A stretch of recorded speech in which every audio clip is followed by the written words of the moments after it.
autor de um dos artigos de Tributação e Desigualdade, livro que foi lançado em conjunto pela Fundação Getúlio Vargas e IPEA. Sérgio do IPEA, nós vamos conversar sobre tributação e outros assuntos aqui no 21h30. Na segunda parte do programa, recebo Nailê Rocha, do Iguatemi, para falar um pouco sobre o mais antigo shopping de Porto Alegre e outros assuntos. Fique com a gente no 21h30, que está entrando no ar no canal 55 UHF, 11 da NET, tvuplay.tv.br ou através da nossa página no Facebook.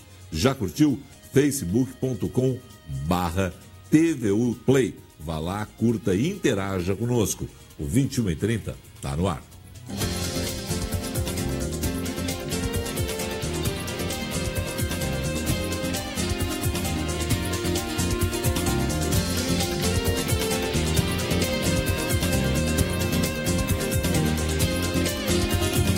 Antes de eu conversar com meu querido Sérgio Gobetti sobre tributação e desigualdade, por que o jornalismo te perdeu, rapaz? Boa noite, prazer te ter aqui. Qual é o momento decisivo que tu diz assim, não vou ser mais jornalista, larguei, foi da 0 Hora, do estado de São Paulo, e aí resolveu fazer mestrado em economia e seguir pela economia, seu Gobetti?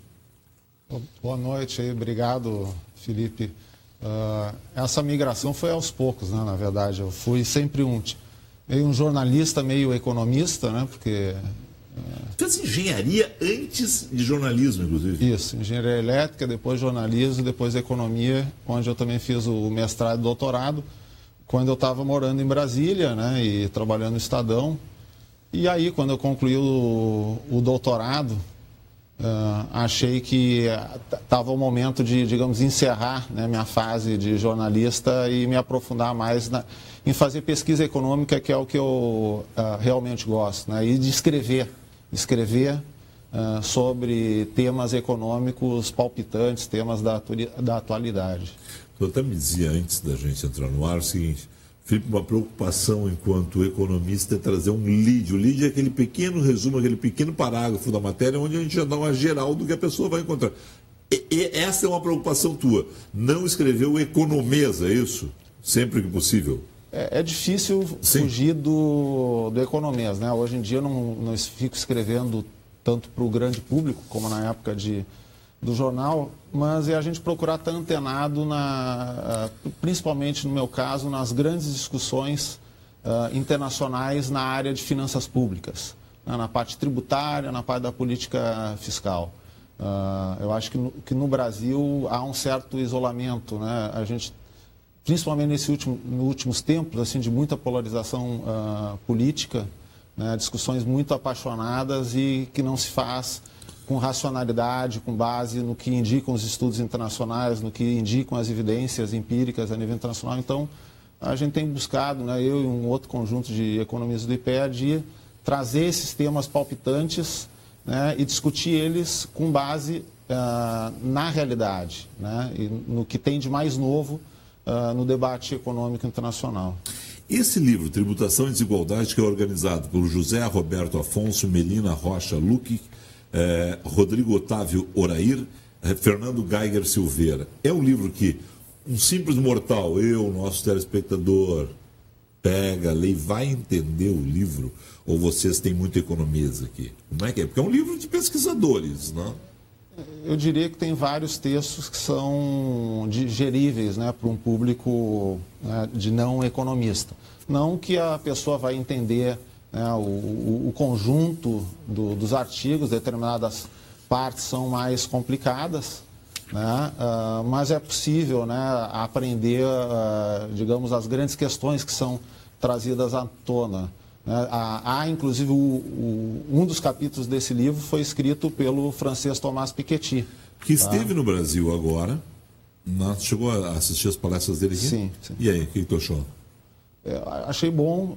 Obviamente que, digamos, comparando, o livro dele é muito superior o que a gente tem na leitura do livro dele, uma palestra onde justamente ele está falando para um público que é leigo, onde ele tem um tempo bastante limitado, né? E ele, assim como eu, por exemplo, nós temos mais o dom de se comunicar pela palavra escrita do que pela palavra falada, né? O Sérgio, nós falamos a respeito do livro do Piketty. O livro, a primeira parte do livro, né, é uma parte que a gente digere tranquila. A segunda parte é um economês pesado. Né? Quer dizer, é bem isso que a gente está falando. Primeira parte você vai, concordando ou não com as ideias dele, você vai, tranquilo. A segunda parte já começa, quando ele começa realmente a fazer as indagações dele a respeito de tributação, ele começa a pegar pesado, né? Desigualdade, né? Começa a pegar pesado ali num economês que a gente, aí tem que ter um certo nível de estudo ali, né? Sim, sim. E até é interessante, né, de falar que, em realidade, o texto, esse livro do Piketty é, de certa forma, uma inspiração para esse nosso novo livro, né? O livro do Piketty, eu diria que vários estudos que passaram a ser produzidos no Brasil, né, a partir da divulgação de dados das declarações de imposto de renda, que foram divulgados pela primeira vez pela Receita Federal do Brasil em 2015. Né?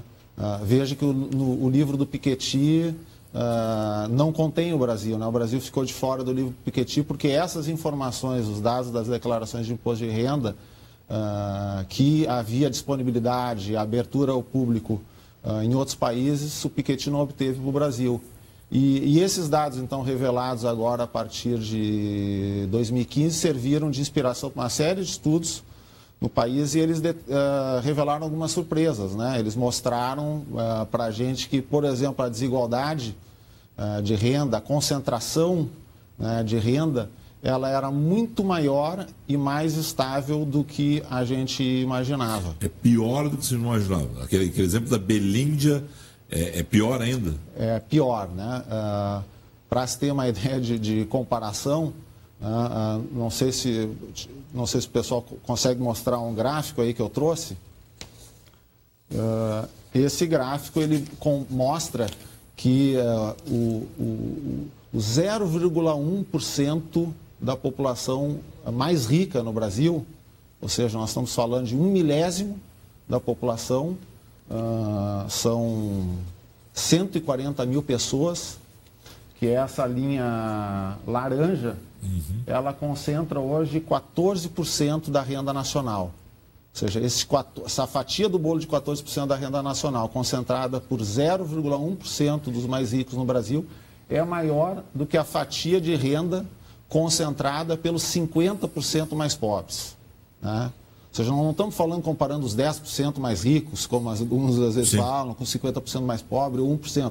Aqui é o 0,1% mais rico detém mais renda do que 50% da população brasileira, ou seja, mais do que 70 milhões de... Isso não tem dúvida, é você olhar, os dados estão abertos, disponíveis, não tem assim, olha, 0,1 representa 50%. Não tem chute nisso, isso aí está lá comprovado, pesquisado. São os dados provenientes das declarações de imposto de renda que os próprios brasileiros apresentam para a Receita Federal, e esses dados então são compilados, e com isso você faz a comparação não só histórica do Brasil, mostrando ali, como a gente viu, que essa situação, né, de desigualdade não mudou, de concentração de renda não mudou na última década, como também, se a gente for ver o segundo gráfico aí que eu trouxe, a gente vê que esse nível de concentração de renda, agora nesse gráfico que mostra a concentração do 1% mais rico, nós temos ali a linha verde, que equivale ao Brasil, em torno de, concentrando aqui 1% mais rico, 25% da renda nacional, e esse percentual sendo maior do que várias outras economias. Inclusive, né, curiosamente, a África do Sul, ali que é a linha preta, né, que o Piketty disse, quando esteve aqui no Brasil, que talvez só a África do Sul fosse um país mais desigual por toda a herança do apartheid, né, a situação que vive esse país africano. Mas quando a gente olha por 1% mais rico, até nós temos um nível de concentração de renda mais elevado do que a da África do Sul. No teu artigo, Tributação da Renda do Capital e Progressividade, o que fazer? Quais são as respostas para isso? Como é que a gente diminui isso? Você chega a avançar nessa questão? um problema que nós temos no Brasil é o que a gente chama baixa progressividade do imposto de renda, né? O que é a progressividade? Progressividade de um imposto seria uma situação onde quanto mais a pessoa ganha, mais a pessoa paga de imposto, proporcionalmente à sua renda, né? Esse princípio é o princípio que foi difundido desde o início do século XX em todas as democracias ocidentais. E uma das coisas que a gente descobre com esses dados das declarações de imposto de renda, um segundo dado interessante, é que no Brasil, né, essa progressividade ela existe até um determinado ponto. Por exemplo, quem é muito pobre não paga imposto de renda, né? E daí quando você vai ganhando mais, vai pagando mais, mas chega um ponto dessa curva, né, a partir de uma determinada faixa de renda, que que a gente chama alíquota efetiva, ou seja, a carga tributária média das pessoas nessa faixa de renda passa a diminuir. Ou seja, em média, os muito ricos no Brasil pagam menos imposto do que a classe média alta, digamos assim. Veja o caso do... Esse 0,1% ali, então, paga muito menos imposto do que... nós não, nem no nosso caso, mas quem está acima da gente... vai pagar mais. Eles pagam, em média, cerca de 6% da sua renda em imposto de renda. Pessoas, por exemplo, a classe média alta, o que eu falo? Pessoas que ganham de 200 a 300 mil reais por ano chegam a pagar, em média, 11%, 12%. Eu estou falando em média. Sim, sim. Tá? Por exemplo, um assalariado hoje que é assalariado, sim, e ganha 200 mil reais, ele paga um pouco mais de 20% da sua renda de imposto de renda, uns 40 mil reais, né, dos 200 mil que recebe. E quem ganha muito dinheiro, como não vive de salário, mas vive predominantemente de lucros e dividendos ou de rendimentos financeiros, acaba pagando menos imposto. Veja o caso do Joesley Batista, né, que era o executivo aí da JBS, que foi preso aí na Operação Lava Jato. Os dados também, esses da Receita, no meio do processo da Lava Jato, se descobriu agora que ele recebeu, se eu não me engano, em 2015, teve uma renda total de 100 milhões de reais. Né? Como 99% desses 100 milhões de reais era lucros e dividendos distribuídos isentos de imposto, e ele tinha mais ou menos uns 1 milhão ou 2 milhões de prolabore, sobre o qual ele pagou de imposto de renda, ele pagou 400 mil reais de imposto sobre um total de 100 milhões, ou seja, 0,4%. Então, é bastante dinheiro, 400 mil? É bastante dinheiro, mas quando a gente pensa... Bastante dinheiro para mim, para ti, mas não para o cara que ganha 100 milhões por ano. 100 milhões. E quando a gente compara com o sujeito que ganha 200 mil e paga 40 mil, ou seja, ele ganha muito menos do que 100 milhões e paga e deixa apenas... 20%. E paga 10 vezes menos apenas de imposto, né? Paga 20% e o outro paga 0,4%. Ou seja, essa é uma clara discrepância que eu acho que... ninguém gosta de pagar imposto, mas eu acho que o que mais desagrada as pessoas é ver uma injustiça dessa, um desequilíbrio desse. Esse é um debate que a todo ano se renova. Cada vez o imposto de renda lá, ou cada vez que até que se troca o governo, de 4 em 4 anos, se fala lá na tributação dos ricos no Brasil, que são mal tributados. Como é que você enxerga isso dentro do teu artigo? Esse debate sobre, digamos... O que se muda no sistema tributário, né, para se equalizar essa situação? São várias medidas, né? Eu diria, recentemente até se comentou de se criar uma faixa adicional de imposto de renda no Brasil para quem ganhasse mais, mas para quem ganhasse muito mais, né? Uma faixa de talvez 35%, hoje o imposto máximo é 27,5%. Só que apenas criar uma alíquota máxima sem mudar a estrutura global da tributação da renda no Brasil não adianta. Por que não adianta? Como eu acabei de falar, lucros e dividendos são isentos. Certo. Então, se eu for apenas criar uma alíquota adicional no imposto de renda que incide sobre o assalariado, ele não vai resolver esse problema da discrepância. Nós temos também alguns tipos de modalidade de aplicação financeira que são isentas de imposto, por exemplo, os fundos imobiliários. Quer dizer, se tu tem um apartamento e tu aluga, tu paga quanto? Paga até 27,5% sobre a renda desse aluguel. Agora, se for muito rico, tiver inúmeros empreendimentos imobiliários, constituir um fundo via sistema financeiro, esse teu rendimento fica isento. Então, esse sistema tributário que a gente tem no país, ele além de propiciar a desigualdade, ele é um sistema bastante ineficiente, né, do ponto de vista econômico. Eu não sei se chegaste a ver, inclusive agora no final da semana passada, saiu um estudo, né, do próprio Fundo Monetário Internacional, o FMI, mostrando que, ao contrário do que muita gente poderia imaginar, né, a tributação das pessoas mais ricas é uma política que pode ajudar o crescimento econômico e não prejudicar o crescimento econômico como se imaginava, né, há algum tempo atrás, como o Reagan levantava nos Estados Unidos, como o próprio Donald Trump tem dito. Dentro desse ponto de vista, se tributa o consumo é melhor. Se você tributar o consumo direto, é melhor.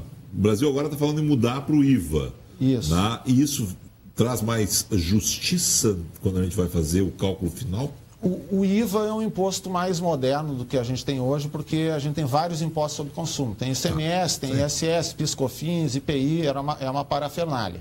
Né? Então, o IVA ele daria uma racionalidade maior, você não ter muitas alíquotas diferenciadas, ter uma alíquota uniforme ou no máximo 2 alíquotas. Só que eu ia te dizer o seguinte, a tributação sobre o consumo, ela acaba penalizando, quando ela é muito elevada, ela penaliza mais o mais pobre. Né? Por que isso? Porque o pobre, ele gasta tudo que ganha. Tá?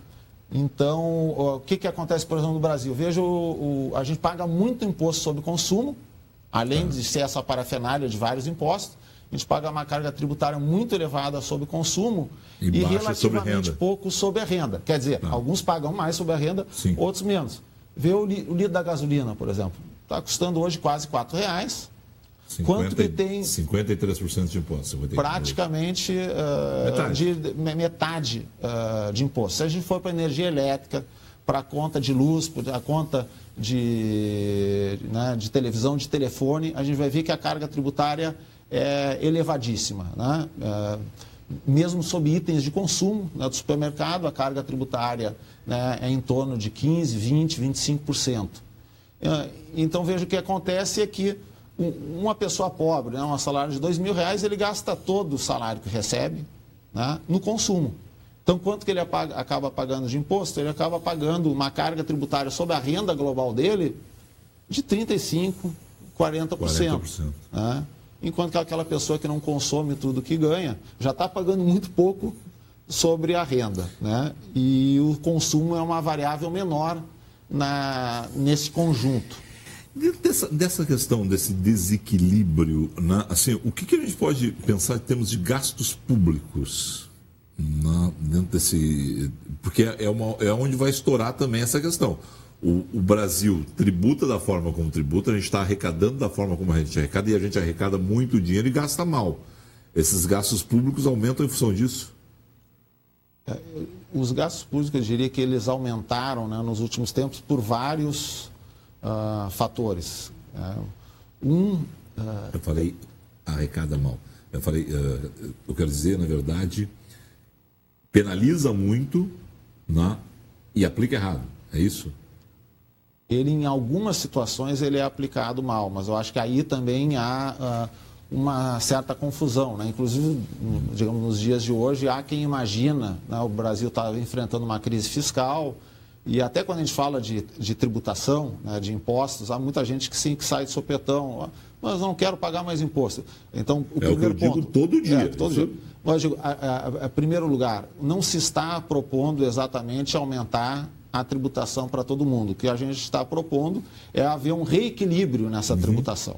Né? Uma mudança de composição. Quando o andar de cima for pagar mais, ele não vai chiar e não é o andar de cima que paga. É por isso que não acontece essa mudança? Não, sem dúvida, né? O andar de cima sempre chia mais. Veja também a campanha que a Fiesp, né, fez do Pato. Perfeito. É uma certa hipocrisia, porque a Fiesp, digamos, grandes empresários se beneficiaram bastante digamos, da política fiscal e tributária na última década, né? Os subsídios do BNDES, as desonerações tributárias sobre a folha de pagamento, sobre várias outras folhas que o governo federal concedeu, né, foi direcionada para grandes empresários.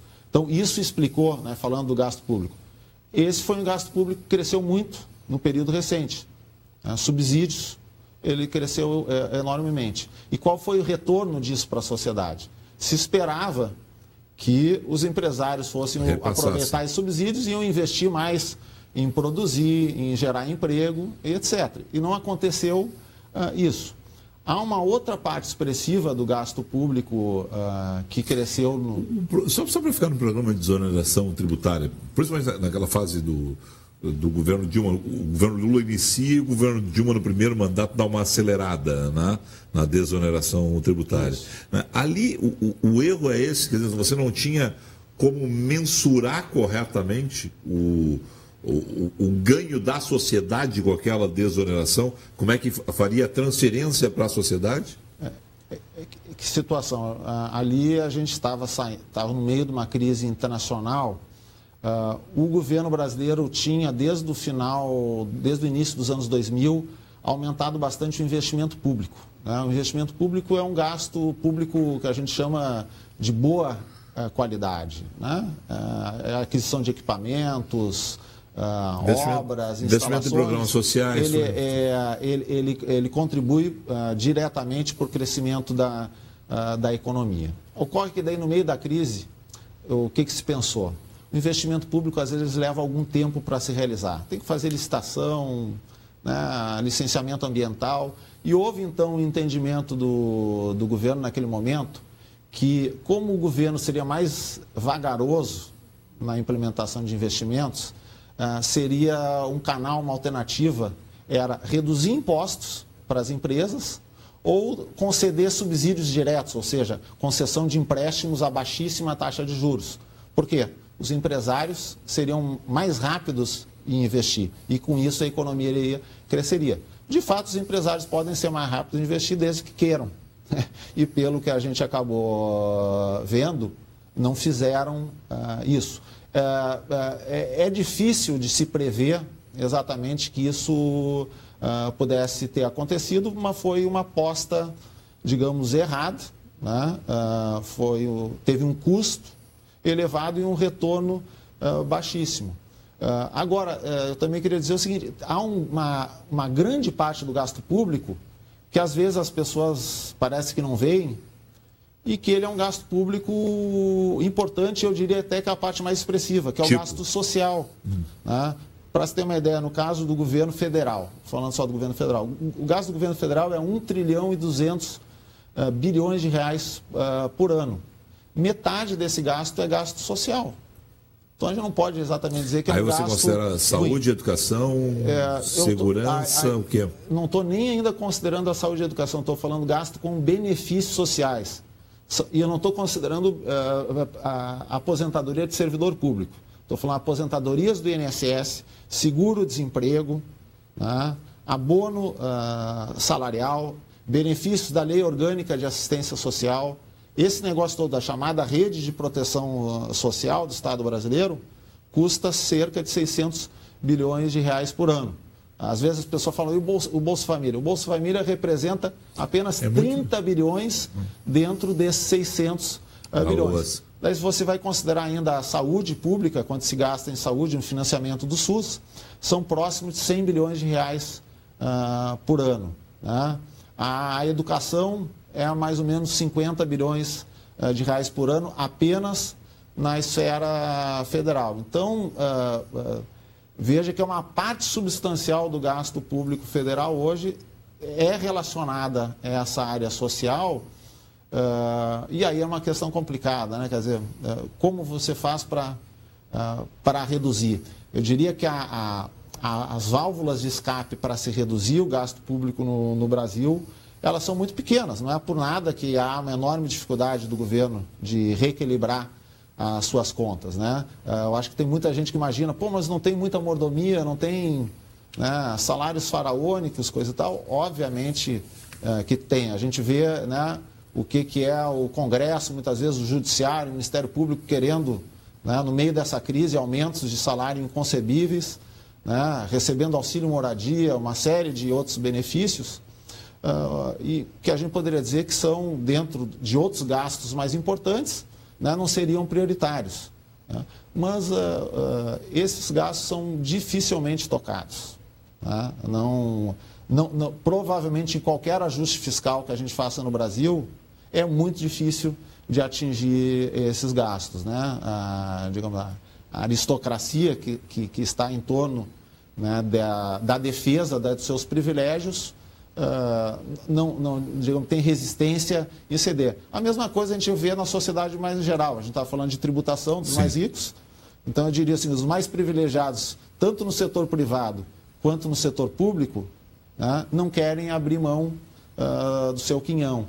E isso cria, eu acho, um conflito, que eu chamo de distributivo, no país muito ruim, né, porque isso gera mais tensão, mais desequilíbrio social, e o ideal é que a gente conseguisse, né, a sociedade de uma maneira mais harmoniosa, né, evoluir para um sistema tributário, para um sistema fiscal mais equilibrado e mais justo para todo mundo. Sérgio, que mudança tu propõe, afinal de contas? Onde é que a gente pode mexer com esse sistema aí? O que nós achamos que é uma saída, né, do ponto de vista, primeiro, falando do sistema tributário, acho que é importante criar o IVA para simplificar, mas nós temos que avançar numa reforma do imposto de renda. Tá? Essa reforma do imposto de renda que nós temos discutido com vários economistas, né, de vários matizes, ela passa por dois caminhos. Um primeiro, que é reduzir o imposto de renda ao nível da pessoa jurídica, ou seja, o imposto de renda que as empresas pagam, mas aumentar o imposto de renda pago pelas pessoas físicas. Ou seja, é inconcebível que acionistas de empresas mantenham isenção de lucros e dividendos no Brasil. Então, nós vamos reduzir o imposto ao nível das empresas, mas propomos elevar, retomar a tributação de lucros e dividendos. Aí se cria uma nova faixa, que é essa proposta mesmo que a gente já falou? Não, ou seja, junto com isso, além da retomada da tributação de lucros e dividendos, é importante criar uma faixa adicional para salários muito altos, né, uma faixa talvez de 35%, uma alíquota de 35%, e é preciso rever as alíquotas de outros rendimentos de capital que a gente falava. Eu citei o exemplo dos aluguéis e de fundos imobiliários. Não tem porquê, né, a renda do aluguel pagar uma alíquota e o fundo imobiliário pagar outra. Então, a gente tem que uniformizar, né, equalizar as alíquotas incidentes sobre diferentes formas de rendimento. É claro que esse debate é muito rico, mas cada vez que se fala em mexer tributos, eu conversei esse dia com o Luiz Carlos Rauli, que é o relator do processo de reforma tributária dentro do Congresso Nacional.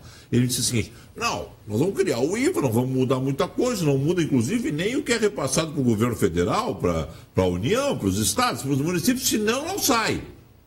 Foi bem assim que ele disse: oh, senão não sai, se mexer já está ruim, vai piorar e ninguém quer perder nada, querem ganhar mais, não dá para ganhar todo mundo. Bom, só que dentro dessa tua proposta, o pau que o governo que propuser isso vai levar, por exemplo, dos liberais, vai ser um negócio maluco. Vão cair de pau. O andar de cima vai cair de pau. Tu vê espaço político para esse debate?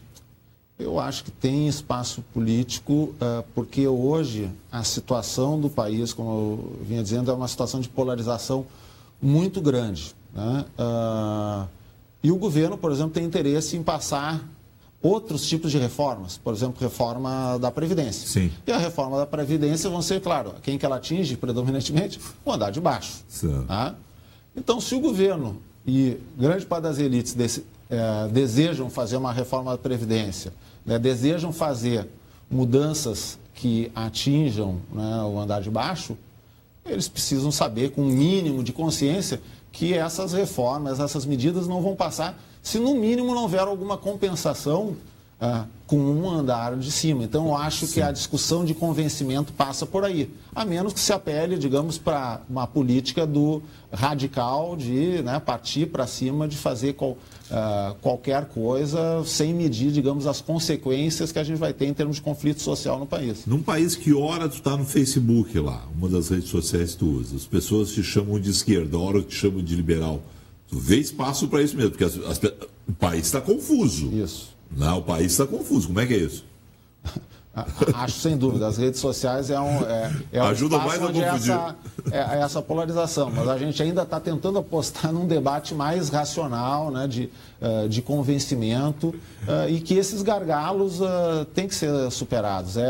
É fundamental para a democracia a gente avançar. As redes sociais estão que nem o Chacrinha, né? Elas não vieram para explicar, elas vieram para confundir, né? É um negócio maluco quando se dá esses debates. Tributação e desigualdade, onde as pessoas encontram o livro do IPEA, da FGV, em conjunto com a obra de vocês. Né?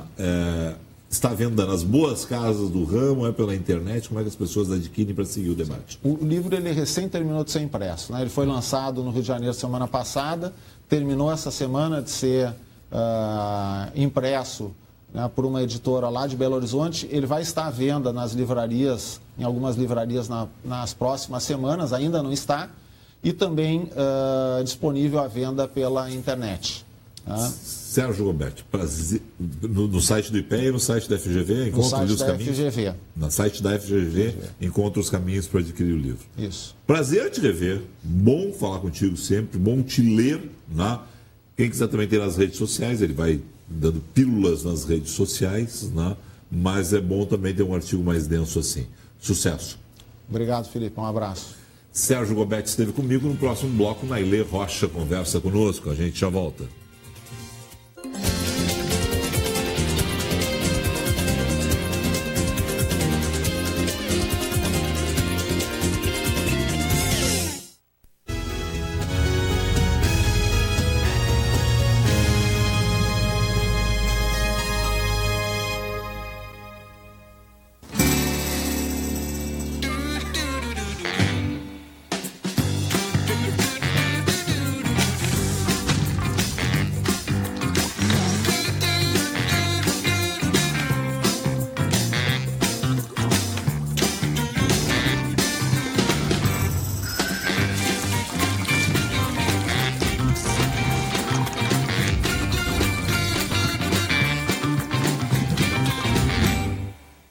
Modernidade e requinte são com os móveis da Toque Glass. Móveis para alta decoração com ampla linha de mesas de jantar, aparadores, mesas de centro, bufês e outros, revestidos em espelho ou cristais coloridos. Venha conferir nossos preços especiais direto de fábrica. Toque Glass. Qualidade, design e sofisticação em móveis para seus ambientes.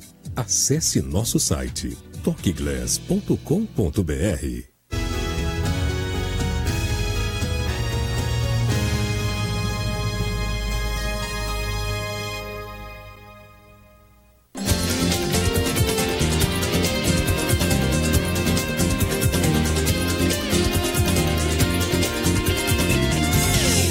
Voltamos para o último bloco do programa. Primeira coisa, deixa eu dizer o seguinte. Um grande abraço, meu amigo Carlos, que as duas vezes que eu tratei a Nailê aqui no programa, eu tratei por Nailê Rocha, e ela é Rocha Santos, maridão, tá em casa, tá nos assistindo. Boa noite, prazer te ter aqui. Boa noite, Felipe. Tudo bem? Tudo Vai ótimo. que dá uma crise na família, né? Não, o momento é de empoderamento feminino. Tu é uma mulher poderosa, tranquila com isso, sabe conjugar bem família e trabalho, né? Mas vai que, né? Você não quer criar crise, tu sabe disso. Tá tudo tranquilo. Tudo tranquilo. Como é que se faz para conjugar família e trabalho na posição que tu tem, que tu deve acordar com o telefone tocando o WhatsApp sobre coisas do shopping e quando chega em casa segue o WhatsApp do shopping? Olha, eu acho que a gente... equilibrar? Não é fácil, mas a gente consegue. Eu acho que é isso. A gente tem que pensar permanentemente em como equilibrar. Esse é o grande desafio que a gente tem pela frente. E quando a gente gosta do que a gente faz, eu acho que essa é a diferença, né, Felipe? A gente consegue. Hoje tu é diretora-geral do Iguatemi, mas começou em agências de propaganda, né? Aí tu foi pro marketing do Iguatemi, aí seguiu carreira dentro da corporação. Mas como é que foi a mudança de agência para marketing interno? Como é que foi isso ali? Foi complicado, não? Não, foi desafiador. Eu tive quase 10 anos em agência de propaganda, depois eu passei para o marketing do shopping, né? Realmente, assim, foi uma mudança muito grande, né? Quem trabalha em agência sabe, trabalhar agência é uma coisa, virar cliente é outra, né? O olhar muda muito. Muda mesmo. Eu acho que muda bastante. E aí, recentemente, que nem é tão recentemente, né? Há 5 anos, eu estou na função de gerente geral. Então, aí sim, muda muito. Muda bastante, porque a complexidade é outra. A complexidade é outra, as pessoas não têm ideia. Quando a gente chega, ou no Iguatemi, ou qualquer outro shopping de qualquer lugar do mundo, a gente quer tudo organizadinho, tudo bonitinho, tudo funcionando. Com certeza. São 373 operações. O estacionamento tem que estar perfeito, para a gente já chegar bem. 373 operações para 60 mil pessoas dia, dá 2 milhões de pessoas mês. Exatamente. É exatamente. Está muito bem de números. Está bem aí. de número? É. Tá, vamos lá. Como é que é receber 60 mil pessoas em casa todo dia? Como é que é organizar isso? Eu acho que por trás disso tem muita disciplina, muitos processos e uma equipe profissional, né, dedicada. No Iguatemi, hoje nós somos funcionários diretos da administração do shopping, são 315, né? Entre limpeza, segurança, administração, comercial, enfim, todas as áreas do shopping, estacionamento e etc. Entre colaboradores do próprio shopping, são mais de 8 mil hoje. Colaboradores, que aí eu digo do próprio não, das operações, das lojas, né, e de todas as operações. Faça chuva ou faça sol, 8 mil pessoas estão trabalhando para manter o shopping aberto. Com certeza. Com as lojas, com certeza. E o que é interessante, as pessoas não pensam nisso, né? Quando chega 22 horas, todo mundo pensa, bom, agora vão apagar as luzes e encerrou o shopping. E não. Na realidade, esse é o horário de maior trabalho não, mas de algumas atividades específicas do shopping, né? Das 22 até as 7 da manhã é onde acontece tudo. Tratamento de piso, a limpeza, as obras dentro da loja, a revisão de todas as lâmpadas, enfim, todo o trabalho justamente para quando às 10 da manhã abrir o shopping, o cliente não perceber. Né? Esse é o desafio. Teu telefone toca de madrugada, me conta só para mim. Assim. Ele dá toca... rolo grande ou tá tão azeitada a máquina não, aqui? Felizmente as coisas funcionam, a engrenagem funciona muito bem, tem uma equipe muito profissional. Ele toca, mas é raro, né? Entra o WhatsApp, é lógico, hoje a gente tem grupos de WhatsApp para tudo, sim. Entendeu? Então entra o WhatsApp para tudo, mas tem realmente uma equipe muito grande e tudo muito voltado para processos, né? De preferência, tudo que tu está vendo acontecer ali no shopping não aconteceu por acaso. Tudo tem um processo. Tem um horário para trocar as plantas, tem um processo de medição e automação, é lógico, de ar-condicionado e etc. Tudo tem que funcionar perfeitamente para as pessoas saírem encantadas, né? Nem sempre funciona, mas a gente procura que sim. Eu nunca fiz essa pergunta para um diretor-geral homem. Uma diretora-geral mulher, quando vai olhar as coisas do shopping, ela se depara com vontade de fazer compras. Mulher é mais consumista por natureza, se diz. Né? Te dá vontade de fazer mais? Tu para algumas vezes assim, opa, isso aqui me interessa. Tu para olhar um sapato, tu para olhar uma blusa, tu para... Claro que sim, claro que sim. Embora por incrível essa foi uma pergunta que machista, pareça... não? Porque eu nunca fiz para homem essa pergunta. Eu acho que não. Por incrível que pareça, Felipe, eu trabalho em shopping, adoro o que o shopping proporciona para as pessoas, mas eu não me considero uma pessoa super consumista, sabia? É mesmo? Engraçado. Você é tranquila com relação a isso? Eu sou tranquila, mas é lógico que eu passo na frente de uma vitrine e me chama a atenção determinada coisa e fico com vontade de comprar, isso sim. Como é que é formar novas lideranças no teu time, que essa é uma preocupação permanente tua pelas pessoas que trabalham contigo? Como é que é isso? Esse eu acho que é o grande desafio que a gente tem. É formar novas lideranças e formar sucessão, né? Isso é uma coisa que, inclusive, os grupos empreendedores do Iguatemi nos provocam muito nesse sentido. É um desafio, eu acho que a gente fala tanto, eu adoro essa nova geração, mas é uma geração que funciona realmente com um chip completamente diferente do nosso, né? É um mindset completamente diferente e a gente precisa saber lidar, justamente tirando o melhor deles, disso, né? Dessa nova forma de gerenciar. Então, como é que é? Eu acho que a gente precisa ouvir muito as pessoas e entender esse novo momento, né? Eu acho que a gente tem que tirar o máximo proveito das novas tecnologias, definitivamente, também, né? Mas entender isso, que o ritmo deles é diferente do ritmo de uma geração de 20 anos atrás, completamente, né? Tu que pega as duas, assim, tu teve os seus mentores. Essa é uma preocupação tua de ser mentora de uma geração que é diferente? Sim. Porque o gap, a diferença é muito maior em termos de velocidade. Como é que foi isso para ti, assim? Quando tu olha os teus mentores lá do passado e agora tu tenta... É completamente diferente. Completamente diferente. Primeiro que essa galera que está vindo assim, para o mercado, na faixa dos 22, 25 anos, eles têm um senso de urgência absurdo. Eles, sim, eu acho que eles são muitas vezes acima da média de uma geração passada, mas eles também têm algumas coisas assim de profundidade um pouco diferente de uma geração passada. Então, como é que a gente lida com isso? É um desafio, né? Eu tenho 2 filhos, em alguns momentos eu enxergo ali situações que eu já fico imaginando os meus filhos no mercado de trabalho, né? É diferente. Eu acho que realmente, assim, nunca se falou tanto em feedback. Tem que dar feedback, né? Nunca se falou tanto realmente em cooperação, né? Em sentir com a equipe a possibilidade da gente crescer juntos, mas de uma forma dando muito mais espaço para as diferenças também. Então, realmente, assim, o modelo de gestão hoje é muito diferente de 20 anos atrás, né? Que era muito mais hierarquizado, absolutamente. O que tu procura num executivo novo hoje? Eu procuro comprometimento, muito comprometimento, né? Mas eu procuro paixão. Eu acho que se tu não tiver totalmente alinhado com os objetivos daquela empresa, tu não fica. Esse é o primeiro ponto. Tu tem que estar alinhado, ele tem que comprar o propósito daquela empresa. Qualquer empresa que seja. É um shopping, é um hospital, é uma escola, o que for. Primeira coisa é isso. E aí, na medida em que ele estiver comprometido, eu acho que aí ele tá com o coração, ele está com a paixão naquilo ali, né? Esse é um ponto. E, bom, e aí a gente procura pessoas que estejam dispostos a mudar, porque hoje é incrível, né, Felipe? Mas todos os anos a velocidade das coisas está absurda e todos os anos há uma novidade.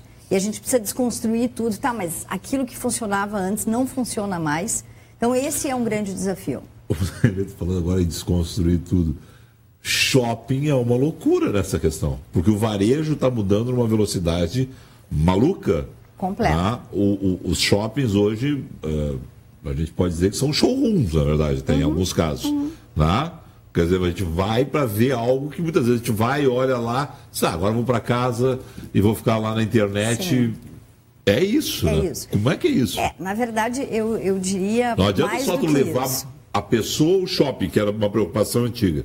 Tem que ir ao shopping. Bom, estando no shopping, as pessoas vão comprar. Não, hoje elas muitas vezes vão no shopping, olham, que lindo, maravilhoso. Vão para casa e no computador. Na verdade, assim, antes de falar em shopping, o mundo está mudando de uma forma incrível. Então, assim, as relações das pessoas e as relações que as pessoas têm com tudo, e inclusive com o consumo, está mudando muito, né? Se a gente for olhar, a mídia está mudando muito, os meios de comunicação estão mudando muito. Então, as relações como um todo.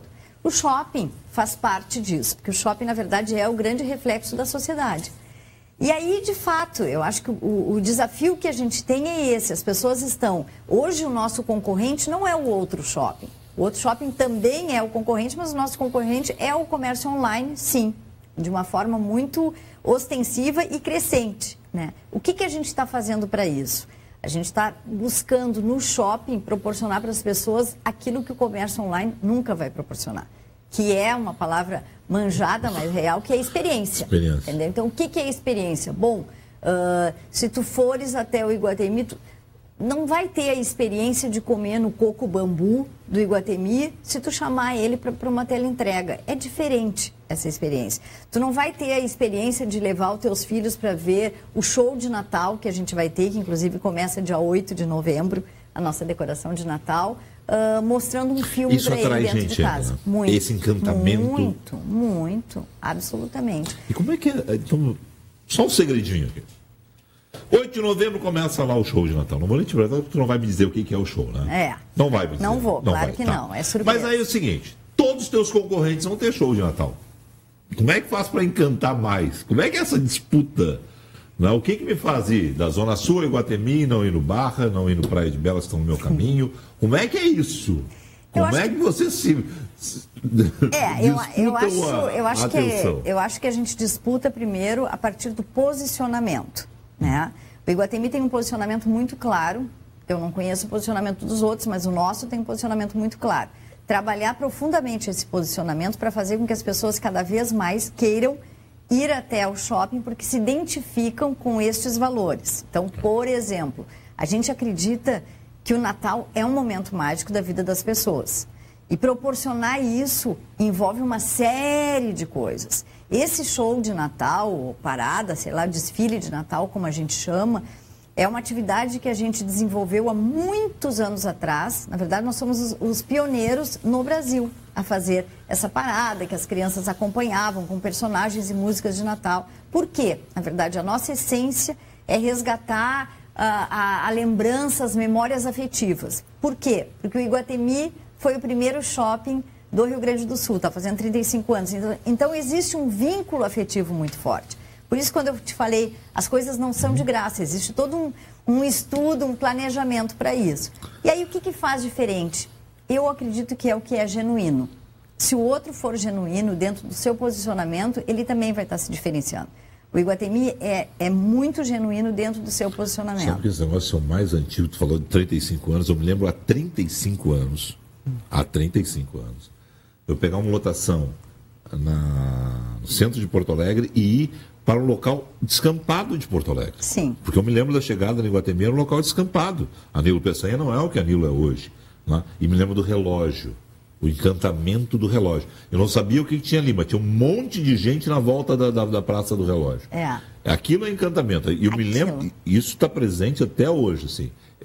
Eu fui no primeiro sábado, milhares de pessoas se aglomerando, né? E em volta do relógio era uma loucura. Eu acho que é isso. E as teses de como funciona o relógio eram maravilhosas. É bárbaro, né? É bárbaro.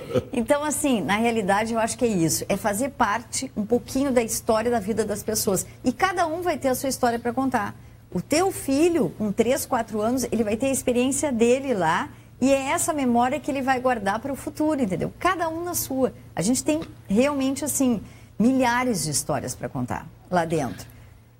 Bom, só para a gente avançar, passa muito rápido o tempo aqui, dentro dessa questão de mudança de conceito, surgiu um novo investimento lá dentro que é o Pier 10, ou é o Pier X que vocês estão chamando. Como é que vocês chamam? Pier X. Pier X. É que quando eu vejo um X na minha frente, eu me remete lá para os algarismos romanos, eu sempre leio 10 aquele X. Agora com essa gurizada é Pier X, né? Tá certo. Exatamente. Tá, e aí? Bom, o que é isso aí, tia? O Pier é realmente uma plataforma, né, que ocupa um espaço de 540 metros quadrados no shopping. Esse é um espaço enorme do shopping, onde ali as pessoas podem vivenciar uma experiência completamente diferente do que existe hoje em varejo ou em consumo, enfim. A gente está chamando que ela é uma plataforma phygital. Por que phygital? Porque é mais do que digital. É mais do que digital, porque une o físico, que é estar lá no shopping, com o digital. Por que o digital? Porque todas as interações que lá acontecem, elas acontecem através de um aplicativo.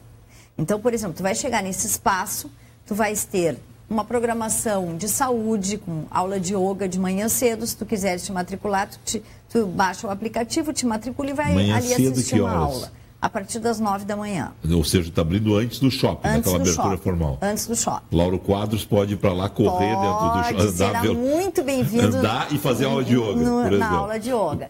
Bom, aí seguindo, se tu quiseres fazer um lanche, fazer um almoço, nós temos uma operação lá que tem uma curadoria, um cuidado de saúde, então o pessoal vai lá, eu quero pedir um almoço natural e tal, baixa o aplicativo, paga e recebe ali naquele ambiente. Quero fazer uma reunião, vou sentar para fazer uma reunião, baixa o aplicativo, vem um cafezinho também que está ali com a gente, café do mercado, e assim por diante. Ou então, seja, ter várias... tudo no aplicativo. Tudo no aplicativo, dentro de um espaço real, né, um espaço diferenciado, com ambiente bacana, tem muito verde, tem puffs, tem espaço para as pessoas sentarem e ficarem realmente à vontade e ao mesmo tempo conectada.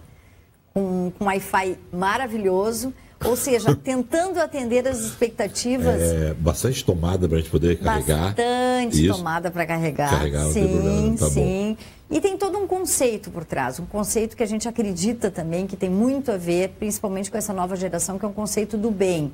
Então, ela tem uma participação social também, se tu quiser colocar ali, por exemplo, uma prancha de surf, para poder vender a tua prancha de surf, tu tem a oportunidade de colocar ali e uma parte daquilo ali vai ser revertido para uma instituição que já está ali escolhida também.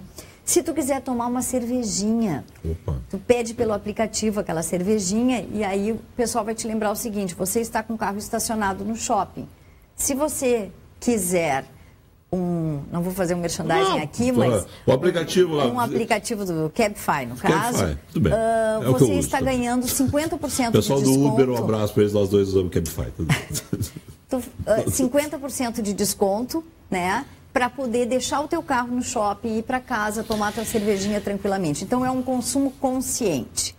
Passa muito rápido o tempo, deixa eu encurtar uma questão, só para quem não entendeu a piada do Lauro Quadros, é o seguinte, quando está chovendo na rua, o Lauro Quadros fica caminhando dentro do Iguatemi, a milhão correndo lá dentro, tá? E não é para ninguém parar ele, que é o exercício físico do Laurinho. Nem só chovendo. Dia de sol ele também gosta, às vezes, de fazer a sua caminhada. Não, e aí no livro dele está lá que a Dailê liberou ele para andar acima de 20 km por hora dentro do shopping. Só ele está liberado. Vem aí o Dona, eu tenho que parar para dizer Week, porque não é mais fashion. É uma evolução, Week. É o Dona Week, né? Que vai acontecer a partir do dia 25 de outubro. Está no shopping, quarta-feira que vem. Então, acontece a partir das 6 da tarde, uma programação de desfiles, um espaço bacana, descolado, acompanhando as últimas tendências, passarela no chão.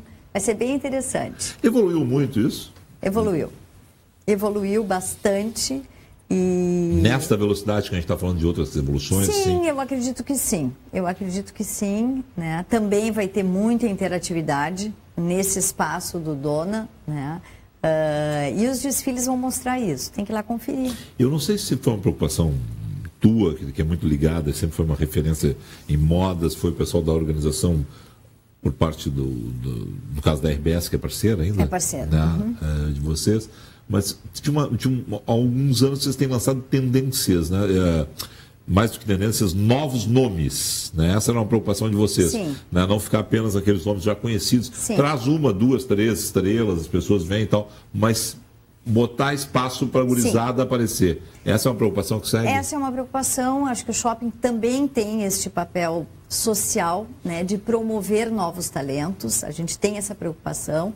Então, sempre foi feito isso nos eventos de moda e em outros eventos que a gente teve a oportunidade de realizar, promovendo novos artistas, promovendo novos estilistas, né? E esse Dona também, os primeiros desfiles da programação, que acontece todos os dias, de quarta a sábado, serão de novos estilistas. Tem gente que você acredita consolidou a partir daí? Dá para citar alguém que tu lembra, assim? Eu estou pensando... Essa pessoa que nós lançamos lá e... Pessoal que é uma entrevista que não tem pergunta preparada? A Gigi, que tem hoje uma loja... Georgiana Fauri. Exatamente. A Gigi desfilou num projeto que a gente chamava de Next Generation. Hoje tem uma loja... Hoje ela tem uma pop-up. São uns 50 lojas exclusivas hoje? São 50 marcas exclusivas dentro do shopping. Exatamente. Essa é uma briga ferrenha também? Esse é um diferencial. O que faz as pessoas irem... O que faz brigar com teus concorrentes? Como é que é? É um mercado competitivo. Como todos, né? Como todos? É um mercado competitivo e realmente, assim, esse é o diferencial. Se tu quiser comprar, de novo, vou ter que citar marcas, né? Não é um merchandising, mas se tu quiser comprar uma cápsula de Nespresso, só vai encontrar dentro do Shopping Iguatemi, no Rio Grande do Sul. Ou online, entendeu? Só que a experiência de tu comprar é diferente. Se tu quiser ir em determinados restaurantes, tu só vai ir no Iguatemi também. E assim por diante. Então, esse é um diferencial, sim. Ela vai me odiar por isso. Essa não é aquelas entrevistas que as pessoas não vão saber qual diretora de qual shopping, entendeu? Que é assim, diretora-geral de shopping. Aí você, mas que shopping? Nós não estamos preocupados com essa questão do merchandising ou não. Tá bom. Tá, só para revisitar a primeira questão, que era o meu primeiro convite para te estar aqui, lá em março, na Semana da Mulher, quando eu queria mulheres poderosas como tu aqui para fazer entrevistas, tá? Qual o futuro das mulheres? Como as mulheres se comportam? Para onde elas olham? O que elas fazem? Há ainda sexismo dentro das empresas nessa questão de poder? É o tradicional empoderamento feminino. Eu acho essa uma palavra meio da moda. Na verdade, eu acho que sim, acho que tem super espaço. Eu acho que a sensibilidade feminina nunca foi tão valorizada. Esse olhar, aí parece que eu sou uma feminista falando assim, eu acredito nos talentos, homem ou mulher. A tua equipe tem homens e mulheres? Tem homens e mulheres, com certeza, tem homens e mulheres. Mas eu acho que é interessante a gente valorizar, e nós mulheres temos que buscar promover mais ainda as mulheres, né? Uma figura diferente dos homens e das mulheres, mas eu acho que a gente tem o mesmo talento que eles, né? E tem mais. Eu, quando sou comandado por mulheres, além da minha casa, tem a questão da sensibilidade. Né? Eu acho que vocês têm isso bem mais apurado quando estão também no comando das coisas. Né? Eu acho, sinceramente, que as gerações mais novas estão vindo com tudo e cada vez mais. Ainda, a realidade é essa, ainda tem poucas mulheres em cargos de liderança. Ainda. Né? Mas eu acredito, por enquanto. Mas eu acho que isso está mudando muito, sinceramente. Eu me lembro sempre quando a Lígia Neri esteve aqui, né, falando a respeito disso, assim, vai virar, como tem virado em várias profissões, vai virar esse jogo também. Mas é bom te ter aqui, bom conversar contigo. Igualmente. Tá? Adorei. Uma boa noite, obrigado. Um abração no Carlos. Obrigada. Muito obrigada. A gente encerra com a Nailê Rocha Santos. O programa volta amanhã. Tchau.